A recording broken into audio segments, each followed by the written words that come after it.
नाज़रीन समूरी दुनिया में अॼु ॿोलियुनि जो आलमी ॾींहुं मल्हाए पियो वञे। उन सिलसिले में नवाब शाह सिंधी अदबी संघ शाख पारां जेको आहे एहतिजाजी रैली कढी। उहे नवाब शाह प्रेस क्लब पहुता आहिनि। अचो संदन वीचार मालूम कयूं त हू इन ॿोलियुनि जे हवाले सां छा था चवनि। सॼी दुनिया में अॼु ॿोलियुनि जो ॾिहाड़ो आलमी ॾिहाड़ो मल्हायो थो वञे त सिंध में बि अॼु दुनिया में अॼु सिंध में बि असांजा सिंध जा जेके नौजवान आहिनि, सिंध जा अदीब अॼु इहो ॾींहुं मल्हाए रहिया आहिनि त असां इहो ॻाल्हि जो मुतालबो था कयूं त सिंधी ॿोली खे क़ौमी ॿोली जो दर्जो ॾिनो वञे, छो जो इहा असांजी क़दीमी ज़बान आहे। असां अक़वाम मुतहिदा खां इंसानी हक़नि जे इदारनि खां इन ॻाल्हि जो मुतालबो था कयूं त सिंधी ॿोली खे क़ौमी ॿोली जो दर्जो ॾिनो वञे। असीं अॼु सभु गॾु थिया आहियूं सिंधी अदबी संगत शाख नवाब शाह जे तरफ़ां जेके नवाब शाह जा साझावंद दोस्त आहिनि। असांजो मुतालबो आहे त पाकिस्तान में जेके बि तारीख़ी हैसियत रखंदड़ ॿोलियूं आहिनि, ख़ासि तौर ते सिंधी ॿोली आहे, उनखे क़ौमी दर्जो ॾिनो वञे। हिकिड़ी सिधी सादी घुर आहे हिकिड़ी त हिन मुल्क में जेके बि क़ौमी हैसियत ॿोलियूं रखनि थियूं उन्हनि समेत सिंधी ॿोली खे क़ौमी ॿोली जो दर्जो ॾिनो वञे।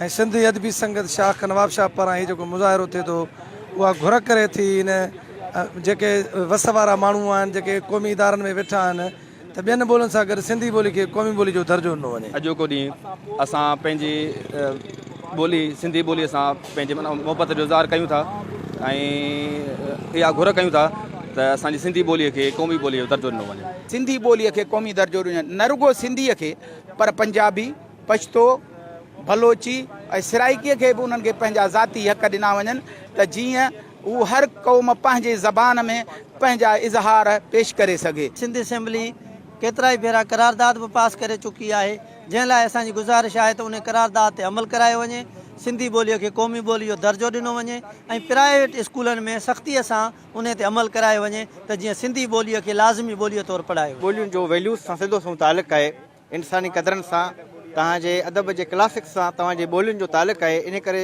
जदीद सरमाएदारनि समाज न चाहींदो आहे त उन्हनि वैल्यूज़ खे हथी ॾिनी वञे। इहो ई सबबु आहे जो हू ॿोलियुनि खे क़ौमी ॿोलियूं करार ॾियणु या उन्हनि खे हथी वठण जे लाइ हमेशह पोइते रहंदा आहिनि ऐं उहे हमेशह मार्केट जी ॿोलीअ खे अहमियत ॾियणु चाहींदा आहिनि। ऐं जेतोणीकि छाकाणि त सिंधी ॿोली मार्केट जी सिधी सही ॿोली न आहे ऐं उहा असांजे रूह जी ॿोली आहे, इन करे उनखे उहा माना नथी ॾिनी वञे ऐं असांजो मुतालबो आहे अदबी संघ जे तरफ़ां त असांजे इन रूह जी ॿोलीअ खे हिकिड़ी अहमियत ऐं माना ॾिनी वञे। अॼु आलमी तौर ते जेको मदर ॿोलियुनि जो जेको ॾिहाड़ो आहे उन ते असां ही जेको एहतिजाज कयो आहे त सिंधी ॿोलीअ खे क़ौमी ॿोली जो दर्जो ॾिनो वञे, छाकाणि त ॿोली का बि ॿोली कंहिं बि क़ौम जी माउ जो दर्जो रखे थी ऐं उहा उनजे इज़हार जो आला ज़रियो हूंदी आहे।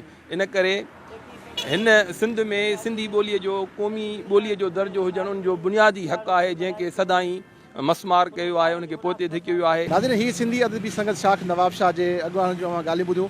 संदन चवणु आहे त दुनिया जी जेके बि ॿोलियूं आहिनि उन्हनि खे क़ौमी ॿोली जो दर्जो ॾियारो वञे ऐं ख़ासि तौर ते सिंधी ॿोली जेका हज़ारे साल जेका सो पुराणी क़दीमी ॿोली आहे उनखे बि जेका क़ौमी ॿोली जो दर्जो ॾियारो वञे। कैमरामैन मोहम्मद आज़म भट्टी सां गॾु रहीम लाशारी, अवामी आवाज़ TV, नवाब शाह। विज़िट कयो अवामी आवाज़ मीडिया ग्रुप जी वेबसाइट awamiawaz.pk।